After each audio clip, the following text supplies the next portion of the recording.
तो आप देखिए यहाँ पे प्रोग्राम, देखिए प्रोग्राम चल रहा है, लग रहा है लाइव, हाँ लाइव प्रोग्राम चल रहा है।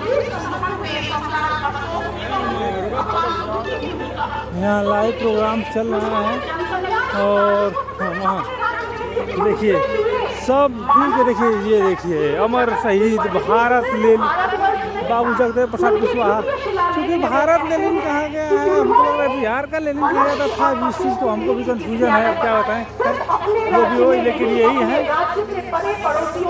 बाबू जगदेव प्रसाद कुशवाहा जी। और ये यहाँ पे है सम्राट अशोक महान जी का फोटो, बहुत ही शानदार। और देखिए ये प्रोग्राम उधर शुरू हो गया है। हम लोग राज्य के भौगोलिक चिंतन, भौगोलिक सीमा की परिधि देखिए इधर उदास था उनका विचार, जिसमें संपूर्ण मानव जगत और संपूर्ण मानव जगत नहीं, संपूर्ण जीव जगत उसमें समाहित था। बहुत ही शानदार, बहुत जबरदस्त भीड़ होगी। और जैसे जैसे शाम होगा वैसे वैसे देखिए भीड़ बढ़ती ही जाएगी। आपको दिखा रहे, देखिए ये देखिए, ये बहुत दूर दूर से लोग आए हुए हैं, बहुत ही दूर दूर से लोग आए हुए हैं। और ये लोग रात दिन यहाँ पे प्रोग्राम में शामिल होंगे, भाग लेंगे। और बहुत ही मतलब पूरे इंडिया के लोग आए हैं, अंतर्राष्ट्रीय स्तर का मंच है ये। और ये हर साल 2 फरवरी को ही मनाया जाता है बाबू जगदेव प्रसाद कुशवाहा जी के जन्मदिन के अवसर पे। किसी भी शोध से नहीं पता चलता इसका मतलब ये सम्राट अशोक की अपनी कल्पना थी। और इस अधिकारी का कार्य क्या था? इस अधिकारी का कार्य था जनता के मध्य धर्म का प्रचार प्रसार करना, विदेशों में जन कल्याण संबंधी कार्यों को अंजाम देना। और जो कैदी, देखिए आज हम बात करते हैं कि कैदियों के सुधार के लिए ये प्रोग्राम चलाया जाता है। आज से 2,500 साल पूर्व अशोक धम्म महावाक्यों को कारागार भेजते हैं कैदियों के नैतिक उत्थान के प्रयास के लिए, उनके परिवार के भरण पोषण की व्यवस्था। क्योंकि सम्राट अशोक की जो धारणा थी कि पाप से घृणा करिए, पापियों से नहीं, पाप से घृणा करिए, पाप वृत्ति का अंत हो, इस पर उनका जोर था। और धर्म महावाक्यों की नियुक्ति इस दिशा में की गई थी। उन्होंने अपने अधिकारियों के दौरे की बात की, उनके अभिलेखों से पता चलता है ये कितना वैज्ञानिक सोच है जो हम बात कर रहे हैं। आज भी आप देखिए कि ऐसे छोटे छोटे जगह पे बहुत सारे अधिकारी हैं जो बहुत ज्यादा भ्रष्ट हैं, लोगों को परेशान करते हैं। ऐसे में सम्राट के सामने भी ये चुनौती रही होगी। और तक्षशिला जैसे प्रांत जहां बार बार विद्रोह हो रहा था, केंद्र से इतने दूर अवस्थित एक प्रांत, तो वहां के अधिकारियों पर कैसे नियंत्रित करता है एक सम्राट? सम्राट केंद्र में बैठ के अपने उच्चाधिकारियों को समय समय पर दौरे पर भेजते थे अपने अधिकारियों पर नियंत्रण के लिए। प्रशासन के संदर्भ में भी उनकी जो दृष्टि थी, वो कहते हैं कि समस्त प्रजा मेरी संतान है। जैसे मैं अपने संतान के उत्थान का प्रयास करता हूँ, वैसे ही मैं सभी प्रजा के उत्थान का प्रयास करूंगा, यह लौकिक और परलौकिक। वो ये कहते हैं कि प्रजा से संबंधित कोई भी मेरे प्रतिवेदक, चाहे मैं कहीं भी रहूं, चाहे मैं शयनागार में हूँ, चाहे मैं अंतःपुर में हूँ, चाहे मैं भोजन कर रहा हूँ, किसी भी अवस्था में हूँ, हमें उससे संबंधित सूचना मिलनी चाहिए। न्याय व्यवस्था को लेकर वो उनका चिंतन कितना मानवीय था, कितना करुणा से परिपूर्ण था, इसके बारे में भी हम बात कर सकते हैं।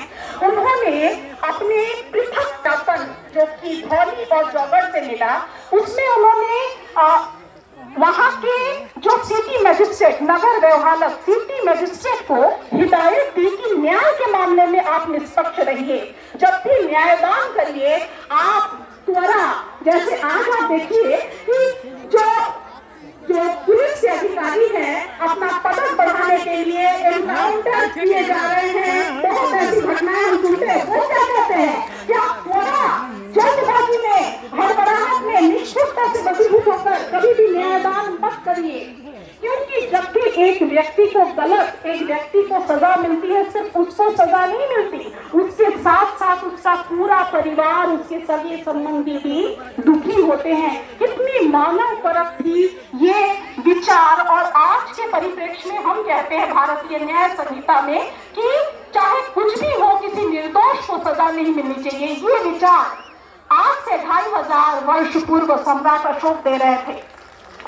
आज के इस पूरे प्रकरण में, पूरे विचार गोष्ठी के प्रकरण में जो बातें सबसे महत्वपूर्ण है वो है सामाजिक समरसता को बनाए रखने के लिए अशोक ने क्या किया। अशोक अपने 7वें और 12वें शिलालेख में बहुत महत्वपूर्ण बात कहते हैं, जरा ध्यान से सुनिए, हमें और आपको सुनना चाहिए। वो कहते हैं कि सभी धर्मों को मानने वाले एक जगह रह सकते हैं क्योंकि वो सभी भाव की शुद्धि चाहते हैं।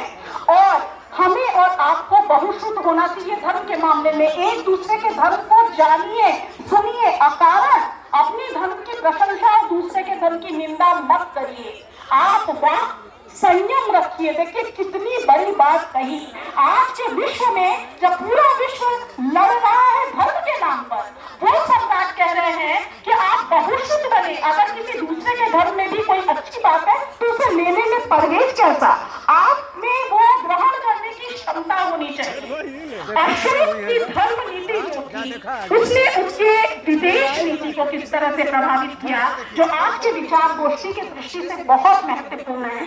अशोक के 13वें शिलालेख में और अशोक के दूसरे शिलालेख में हमें पता चलता है कि उसने धम्म विजय किए। जिस धम्म का वो प्रचार कर रहा था, उसमें उसे सफलता मिली। कहाँ मिली? अपने राज्य में तो मिली, अपने राज्य से परे 600 योजन तक मिली।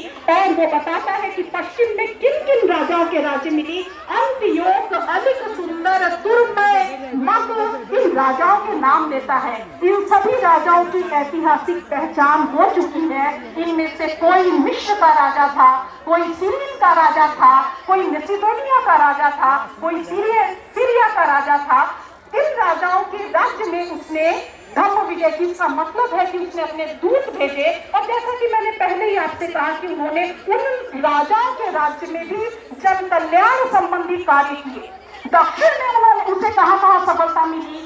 चोल, चेर, पांड्य और ताम्रपर्णी, मतलब श्रीलंका। श्रीलंका में उन्हें कितनी सफलता मिली वो मेरे ख्याल से सबका विदित है। उनके पुत्र महेंद्र श्रीलंका गए धर्म प्रचार के लिए और उस समय श्रीलंका के राजा टिक्स उनसे बहुत प्रभावित हुए और उनके प्रभाव में बौद्ध धर्म को उन्होंने सिंहल का राजधर्म घोषित कर दिया। उसके बाद सिंहल के राज परिवार के स्त्री सदस्यों को दीक्षित करने का प्रश्न आया तो अशोक की पुत्री संघमित्रा भारत से वहां गई। अशोक ने बोधि वृक्ष की एक शाखा को श्रीलंका भेजा। वहां के नव दीक्षित जो मनुष्य थे, जो प्रजा थे, उनके सामने वो एक प्रेरणा बन सके, इसीलिए सम्राट अशोक ने बोधि वृक्ष की एक शाखा सिंहल भेजी थी।